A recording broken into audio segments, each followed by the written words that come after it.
Inspector Tapas Sinha, sub inspector বলাই চন্দ্ৰ আৰু nursing staff Debashish Sinha. তিনিওজন আৰক্ষী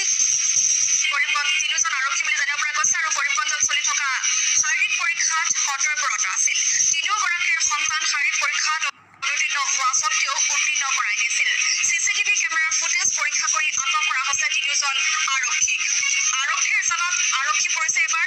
এক ব্ৰেকিং নিউজ আমি নিউজ লাইভৰ দৰ্শকক জনাইছো। কৰিমগঞ্জত আৰক্ষীৰ জালত আৰক্ষী নিজৰ সন্তানক শাৰীৰিক পৰীক্ষাত উত্তীৰ্ণ কৰোৱাৰ অভিযোগত তিনি আৰক্ষীক আটক কৰা হৈছে।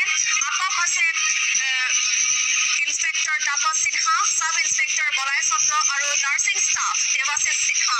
তিনিওজন আৰক্ষী কৰিমগঞ্জত চলি থকা